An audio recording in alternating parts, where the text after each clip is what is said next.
This is a podcast by the Straits Times. Our current global CEO, Christian Klein, and our board member, Thomas Sauer-Essig, actually started in SAP as a working student. You're listening to Career Talk, a podcast series by the Straits Times podcast channel, Your Money and Career. Every second Monday of the month, the Straits Times helps you put your career on the right footing from the outset. I'm your host, Tay Hong Yi. The job search is getting increasingly complex as the range of options broaden. Employers are also placing increasing focus on grooming talent in a more structured way amid a tight labour market in which good talent keeps up the competitive edge. And this is a really meaty issue we have here today, and that is why, to provide the needed perspective, we have a full house today, 3 guests. First, we have Ms. Betul Genc, Senior Vice President and Head of Asean at Human Resources Services firm Adecco. Also joining us are 2 guests from German enterprise software company SAP. While the firm has a range of schemes catering to different levels, arguably, at least to me, the most distinctive of these is its Student Training and Rotation, or STAR program, which takes in students here for a 2-year internship and has done so since 2019 in Singapore. And that is why we have Ms. Jean Ooi, the STAR program manager, and Mr. Choy Zhan Hao, a recent participant in the program who has now joined the firm full-time, to share with us their experiences here today. So welcome to the show, everyone.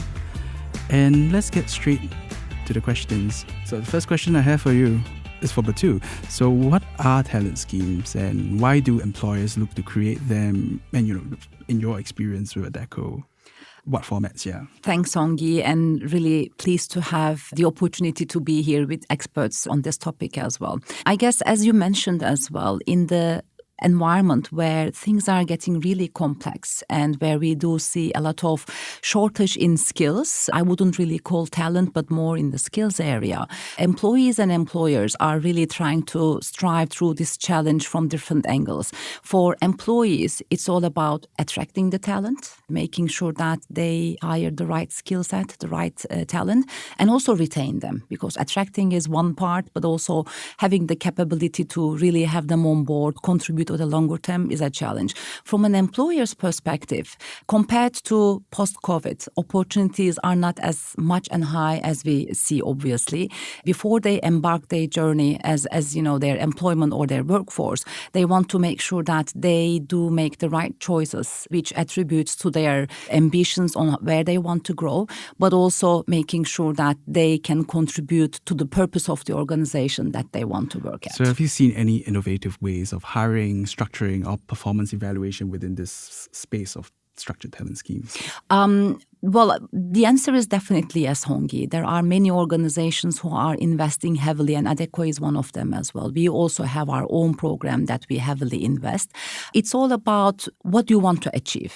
Attracting is one thing, but what do you want to get out of that group of individuals in the long run, and make sure that they contribute to the company's own ambitions, be it growth, be it profitable growth, be it increasing the market share in the right way. Because I think it's also important to acknowledge that there is a big shift in the workforce. I mean, the baby boomers, the Gen X is, getting older. Baby boomers are retiring, and there is a new group of workforce coming into that. So there is a bit of conflict and overlap over there in terms of expectations.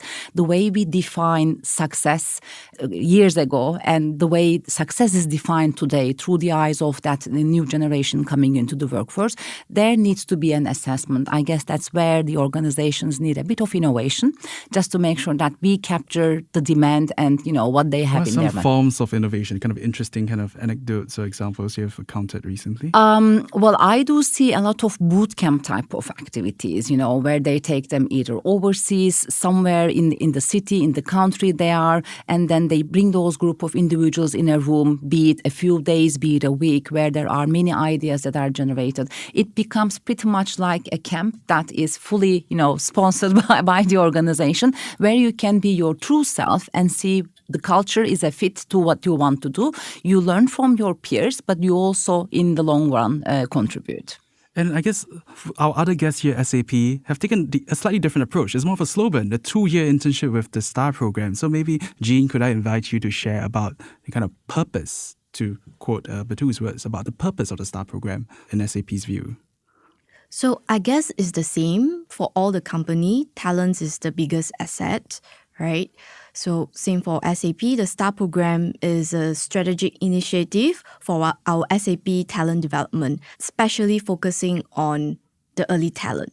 So the program is aimed to attract and develop the young professionals and help the company to build the local talent pipeline in Singapore. STAR stands for student training and rotations. So there's these two aspects, training and rotations. We provide in-depth training for the students. We provide both technical and soft skills training to enable them to be successful in their future career.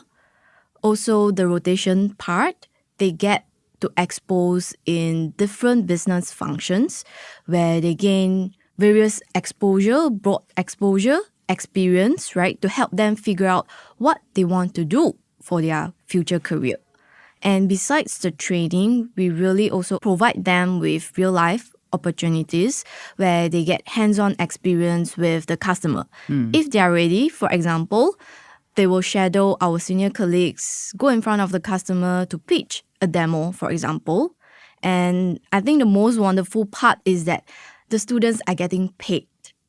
They are getting paid while they are still under training, right? This is proven successful for our SAP early career talent developments, given example that our current global CEO, Christian Klein, and our board member, Thomas Sauer-Essig, actually started in SAP as a working student.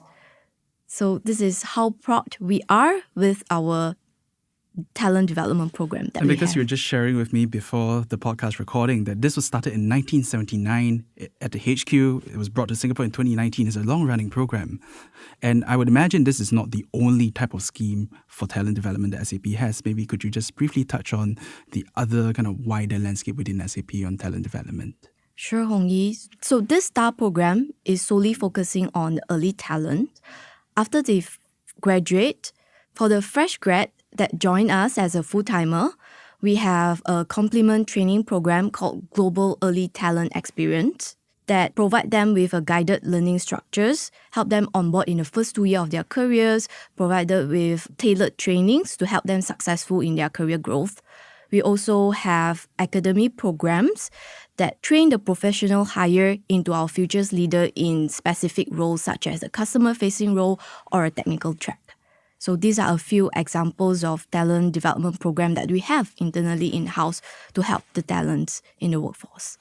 Thanks, Jean, for sharing that sort of wider range within SAP. Back to STAR, because that is such an interesting case study. How many applications do you receive in Singapore for STAR every year? Is it oversubscribed, and is there an increasing trend?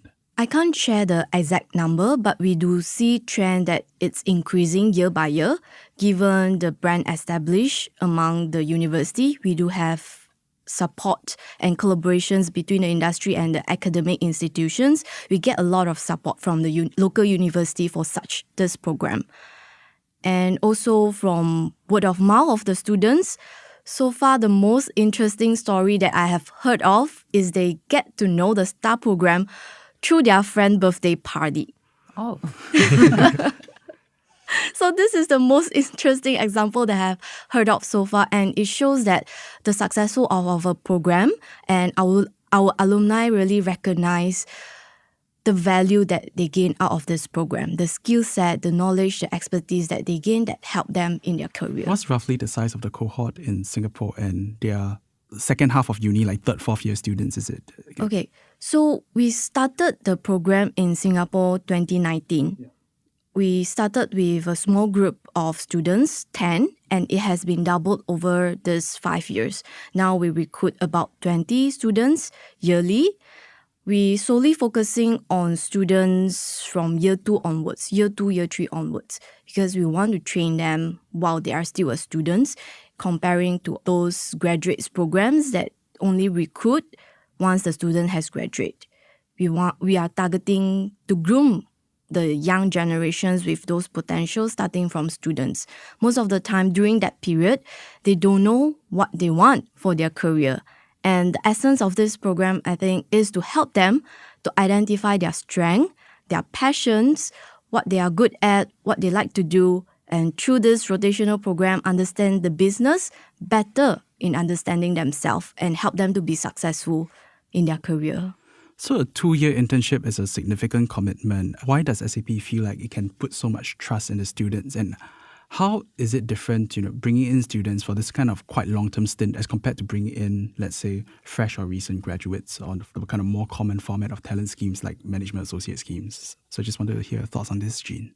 This question is actually interesting, right? When you say SAP put trust in the students, but I would rather say it's more accurate that the student placing their trust in the company.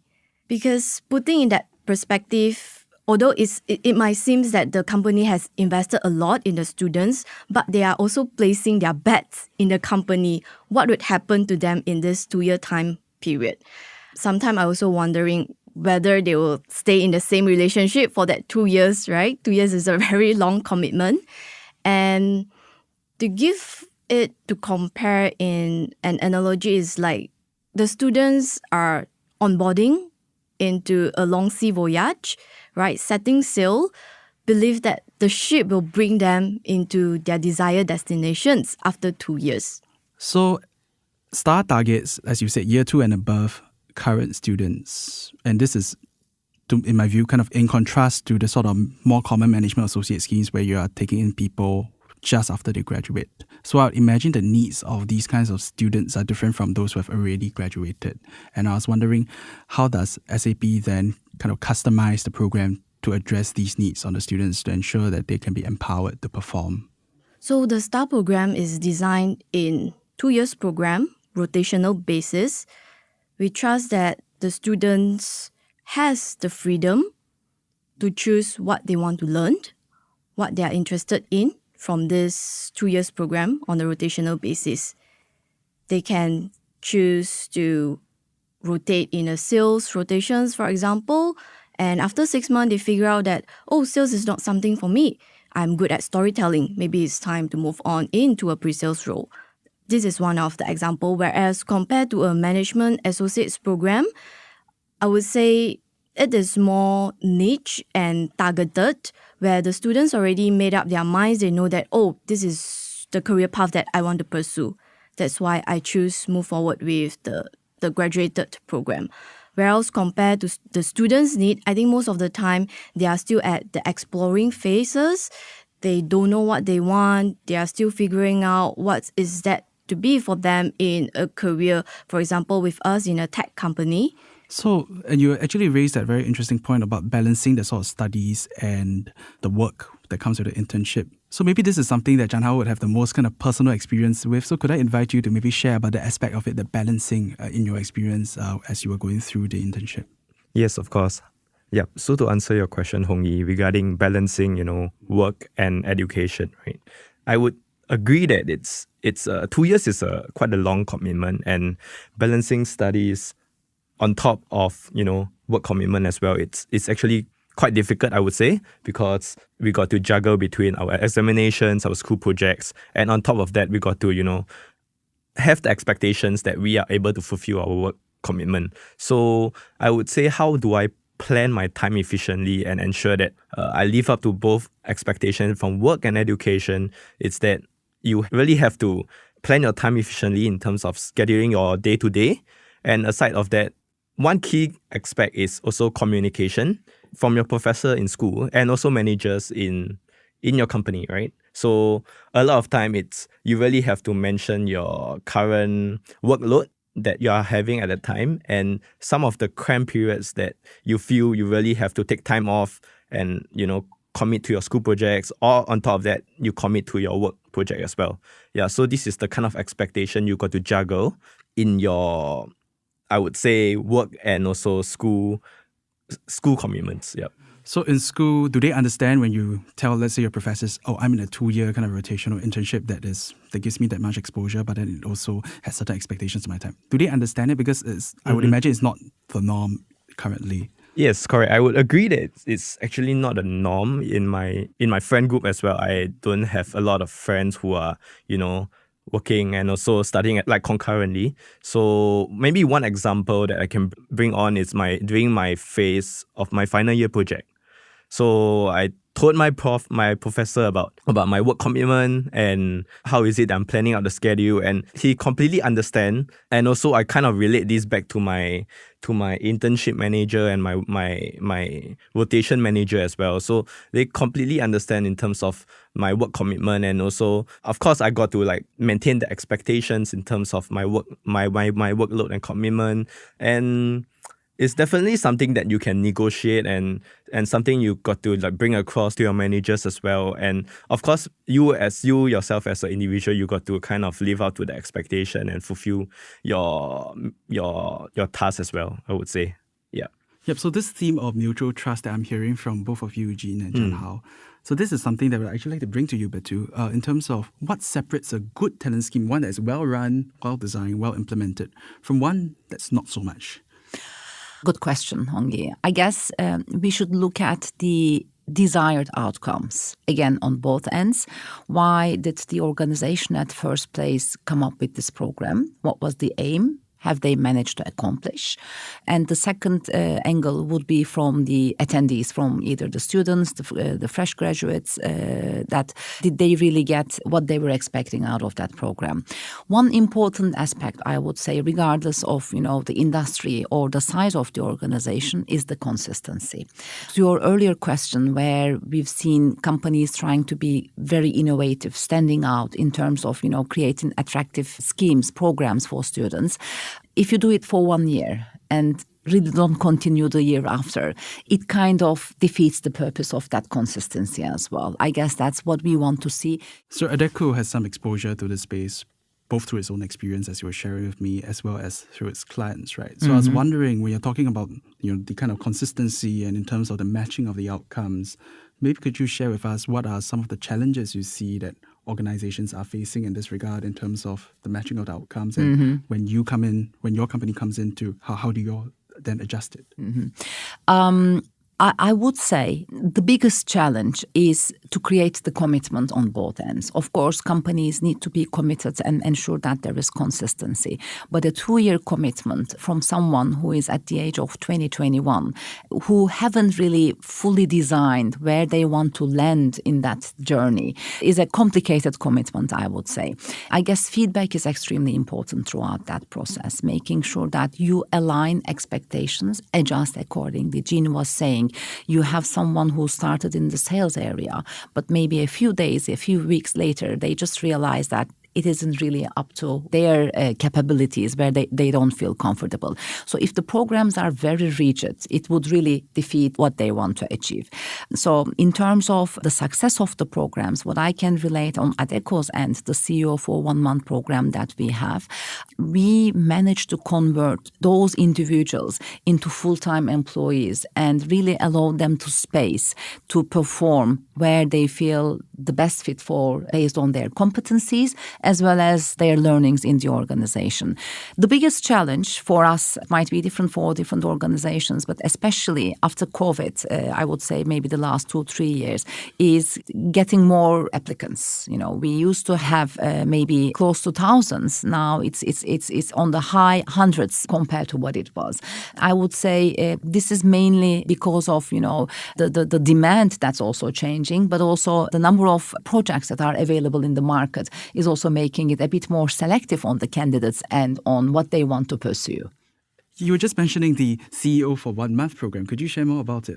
You shared it with us offline, but maybe for the benefit of Sure. It is a program. I mean, not as long as the 1970s, but the Adecco Group has committed more than a decade now. So the beauty of the program is we activated across all the countries that Adecco operates. So the footprint expands to more than 60 countries. The target audience, or the group of applicants, is usually year 3, year 4, or fresh grads. So we don't limit that. They could either be a student or they could be a fresh grad as well. So they start on a 1 month program. Ours is a 1 month program. It's a boot camp. So we do have certain assessments at the country level. Then we give them certain projects that they work with peers and they do have mentors from different divisions and global divisions as well who help them with that project. They work on their project, and then at the end of 1 month, there is the second part of the boot camp, which happens at Global. So they all go to our headquarters in Zurich. They spend almost 2 weeks over there along with their mentors and peers and work another project. At the end of the program, they do pitch to the executive committee. And the program that, of course, is successful, the pitch that has been successful, has the chance to shadow the global CEO for another month. And when I say shadow, it's attending whatever meeting that the CEO is attending, which gives great visibility, great access to high-level conversations. It's not only, being a trainee in a finance team where you need to sometimes do some administrative tasks, but you really sit in very, heated meetings sometimes. If it's a budget discussion, depending on the season, we usually do it during July, August. But yeah, that's the program. And the person who successfully completes is then awarded as the global CEO for 1 month. It's a fully paid program as well. So they don't only get to work with different people, travel to the countries, but they also do earn a salary out of that program. Proudly, I can share, Singapore had 2 winners for CEO for 1 month over the last 10 years.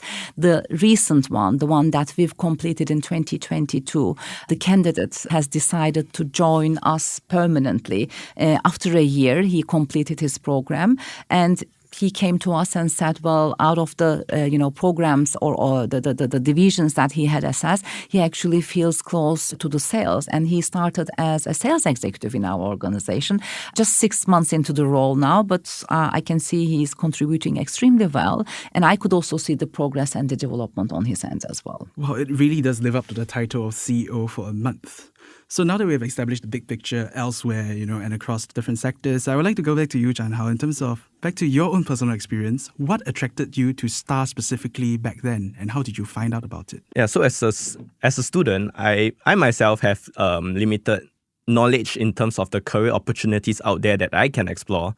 So in my year 2 and year 3, I wanted to, kind of explore what are the career opportunities out there for me. And I myself came from a technical background in engineering, which through my second and third year, I figured that I don't want to explore a conventional route in engineering. So I've decided, to step out there and explore the different career opportunities that's available and offered to me. So I came across the STAR internship program where it's kind of diverse and rotational program where I can rotate every 6 months to different business functions and different units and different projects that I can work on as well, which really give me the opportunity to explore the different career options that I myself can have in terms of exploring a sales function or even a pre-sales function or even a development unit. So these are the compelling reason as to why I am interested in the program as well.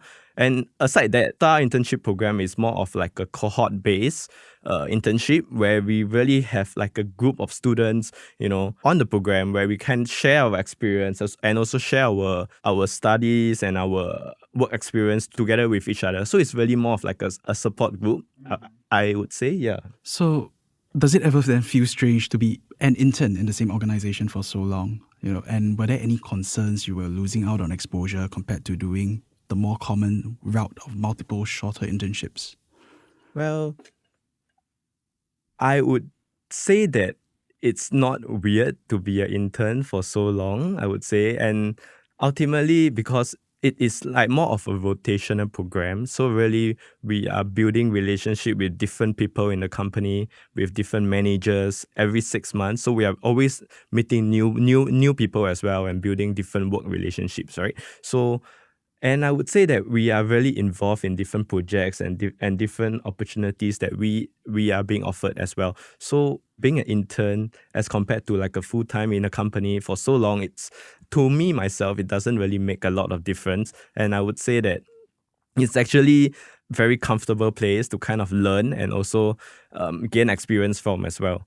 And on top of your question with regards to the sort of exposure versus multiple shorter internships. So you think that basically because of the rotation, that kind of takes care of it, because you're being exposed to so many different functions. But I guess the first part of the question I had in terms of does it ever feel strange is in the sense that do you feel empowered? Like you're there for 2 years as an intern.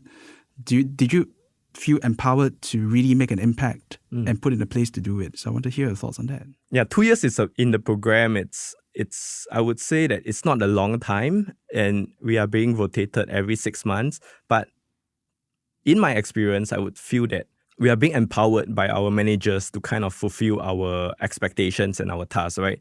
Even so, in customer-facing roles as well. Let's say in the sales and pre-sales role that Jean has mentioned earlier, with regards to providing the opportunity for interns to actually sit in customer meetings and external-facing opportunities. So in my example, I would say that I myself have rotated in the sales rotations, where I really have the opportunities to kind of really sit into customer meetings and be put in front of customers to kind of showcase the capabilities that SAP's solution does and have to offer.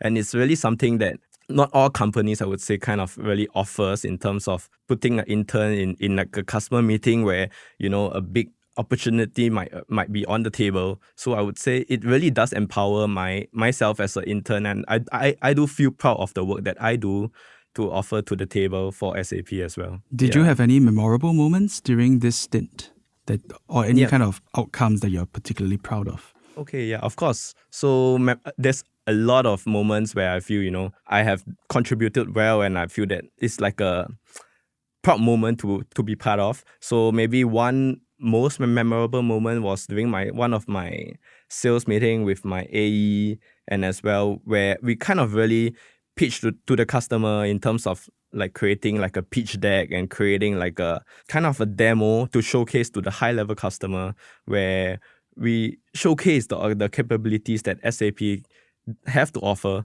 and the customers are satisfied with it, and they proceed to sign on the deal like further down the road, which really bring about of satisfaction to my work as well. Yeah, so another proud moment is when we are being offered the opportunity to kind of present in a large audience in SAP internal events as well, where we really kind of speak in different events such as all hands and also different workshops and things like that really kind of share our experience and share our knowledge to the wider SAP colleagues and also the higher managers as well, which really kind of empower me to do what I do. Yep. And I think that's a great note for us to cap off this podcast, this theme of the sort of trust and empowerment. So to our listeners here, there was Ms. Betul Genc, Ms. Jean Ooi, and Mr. Choy Zhan Hao sharing their take on talent development schemes. And that's a wrap for this 16th episode of Career Talk. I am Tay Hong Yi. Feel free to reach out to me with your own experience in the talent scheme or any further questions you might have. My email address is in the show notes. And you can also get more career and personal finance tips in the latest edition of ST's Head Start newsletter, with all the links in our show notes too. I'll be back on the second Monday of every month with Career Talk. Catch you soon. Send your feedback to podcast@sph.com.sg. Find us on Apple Podcasts, Spotify, or within our Straits Times app. Thanks for listening.